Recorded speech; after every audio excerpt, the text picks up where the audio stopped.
evening po mga kababayan. Sir, this is Jam, the Filipino channel lang yung pong lingkod. So today is April 25, 2026 at tayo ngayon ay papunta dyan sa may SM City Grand Central sa may barangay 88 East Park East, Caloocan, at dadalhin po natin sa may Fini Homes sa Marolas, Valenzuela po yan. Okay, magbabalik po tayo mamaya konti pag nakuha na po natin sila.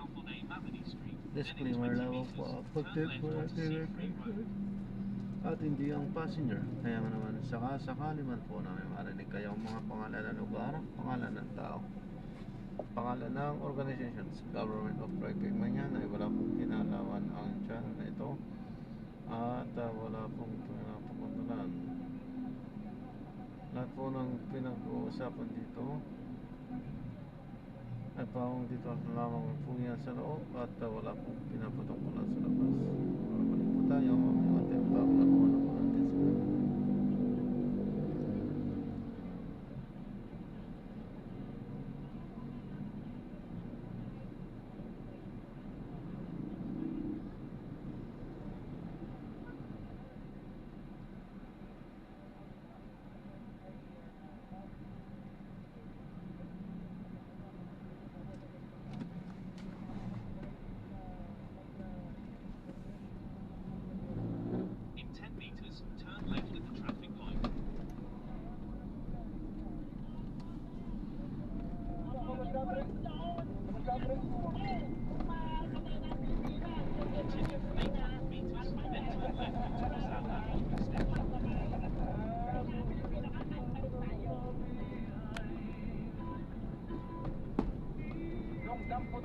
Continue straight to the first traffic light, then at the second traffic light, turn left.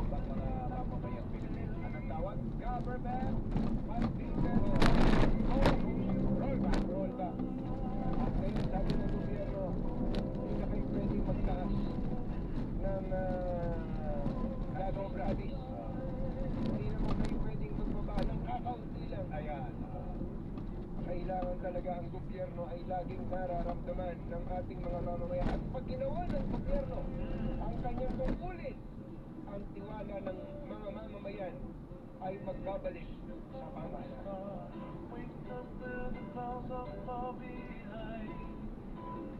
Ayan, mura gulay ha. Yan ang sabi nila yan. Mura gulay. Ayun, tama. Basta masipag, hindi magugutom. In 300 meters, turn left at the traffic light. Hanggang sa susunod na ang balos at hagupit ng Dos Bordos.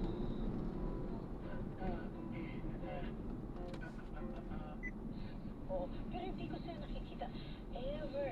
Enter leftmost lane, then in 100 meters, turn left at the traffic light. Hindi nyo nabanggit yung lugar kung saan siya nakatira. Anyway, yun po yung gawin po ninyo. Pwede nyo po siyang bigyan. Yan. So, ang ano ko lang, ang ma-advise ko lang, kapag meron kayong His will upon humanity, we can sense that we are on the winning side, that the power of the living Christ will deliver us, and one day he will reign and will reign further. Jesus is King of Kings. Jesus is Lord of Lords. He then began to write. And as he wrote, it was as if his pen was divided, and it was. When one of his associates, a servant, came in after Handel had finished the Messiah in a very short amount of time, George Frederick Handel's head was in his hands. He looked up with tears coming down his face, and he said, I didn't think I saw heaven open and saw the very face of God. Jesus comes. He screams down the part of the sky. One day, you and I will see the face of God. Hang on, my brother. Hang on, my sister. Maybe for you the time of trouble is right now. Maybe for you the time of trouble is in your home. Maybe for you the time of trouble is with your health.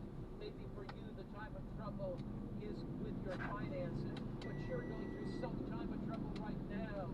You might say to me, Pastor, don't talk to me about a future time of trouble because I'm overwhelmed now. One day Jesus will come. Look beyond what is and what will be.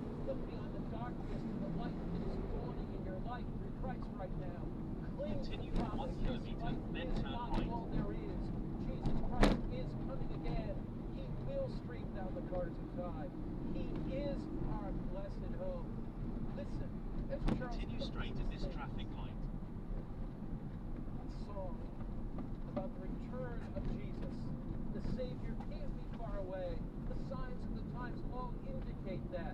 The signs of the times are revealing that we are headed for crisis. But the message of the three angels speaks to this generation. It calls us to prepare for the soon coming of Christ. It calls us on our knees. It calls us to seek God. It calls us to open our hearts to His grace. It calls us to receive His power. It calls us to the faith of Jesus. Listen, as Charles sings.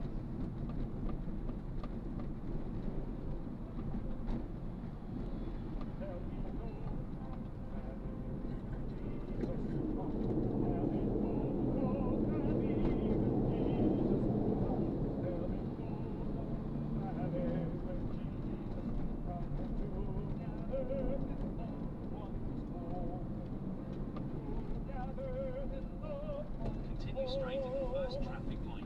Then, in 400 meters, turn right. In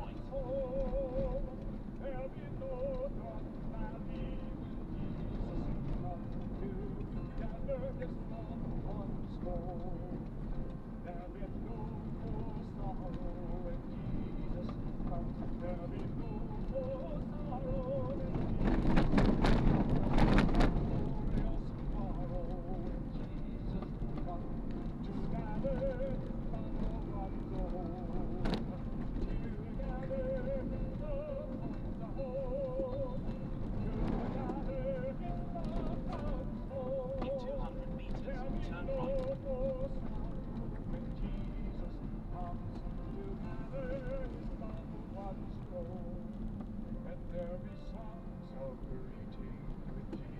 turn right.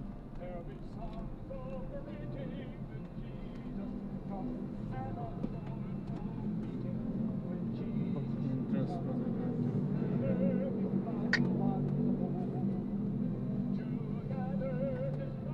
Entrance.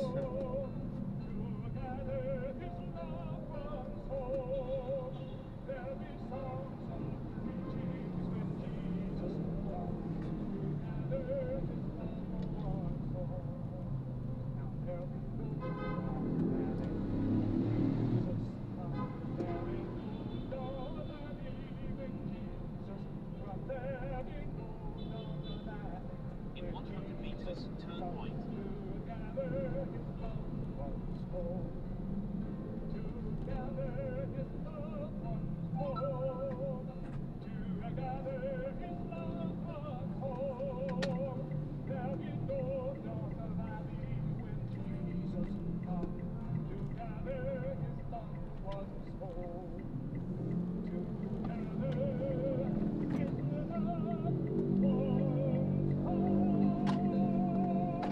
Pick up po. Pick up lang. Wala pa rin. That's why He's coming. Gather His loved ones home. Jesus In 100 meters, turn right. Then in 70 meters, gathered you with will arrive at the destination. Grab po, pick up po. Dulo ka na. There's a place His heart open for you. Na kasi sarado na eh. How can it be? Magsasara na kaya medyo mag-iipit na sila. Hindi na sila nagpapapasok. Pero kung pipick up, pwede pa. Kasi syempre palabas na yung mga tao. Sama-sama mga shoppers, mga employee. Tragically so. You have arrived at your destination. Did the other children's love make up for it? You had 5 children. One child died. The love of 4 make up for 25. That one that died is special. That one that died has a place in your heart that nobody else can fill. But who is it that put in the heart of a father or a mother the capacity to love 2 children, 3 children, 5 or 7? It's God. And in God's heart, there's a heart of forgiveness. There's an ocean of love. So na-drop na natin sila. Maraming salamat po sa panonood hanggang sa muli. Ingat po at ay God bless. nangangailangan Paalam ng po. isang malusog na kapatiran. Halos napuno na ang mga tao ng mundo. Sa populasyon ng higit kumulang 7 bilyong tao, lalong nahihirapang humanap ng kakakit na nakapagpapalusog ng mga tirahan para sa karagdagan ng mga tao. Bahagi nito ay dahil hindi natin matalinong itinuloy ang iba pang mga responsibilidad na ibinigay sa atin sa paglikha upang masupil, magkaroon ng kapangyarihan, gayon din ang pag-aalaga at pag-aalaga sa hardin. Ang mga utos na supilin at magkaroon ng kapangyarihan ay may pulbasyon ng pagiging hari. Ang mga tao ay itinalaga upang mamuno sa mundo. Ang mga kasantapan na nagbibigay daan sa atin na gawin ito ay isinama sa larawan ng Diyos na ibinigay sa atin noong nilikha. Ang larawan ng Diyos ay may maraming mga aspeto na kinabibilangan ng mga kakayahan gaya ng pag-alaman ng tama at mali, ang kakayahang mag-isip ng malikhain, magplano ng maaga at magtulungan upang maisakatuparan ang komplikadong mga layunin. Ang mga pagsubok na ito ay nagbibigay daan sa atin na pamahalaan ang iba pang mga nilalang at pamahalaan na ang kapaligiran ng may matalino. Ang matalinong pamamahala sa kapaligiran ay nangangailangan ng pagbabalanse ng mga nakikipagpitong potential interest at isang responsibilidad, pagpaprioridad ng mga layunin.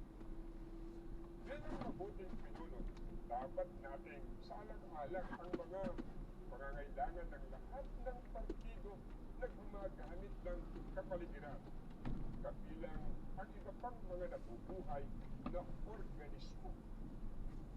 Ang mga terminong supilin at opinyon ay nangangahulugan ng pamamahala at pananagutan. Hindi sila nagbibigay ng lisensya Drop na natin sila. para sa Maraming salamat po sa aktividad panonood. Hanggang sa muli. Ingat po. God bless. Paalam po. ang mga tao ay dapat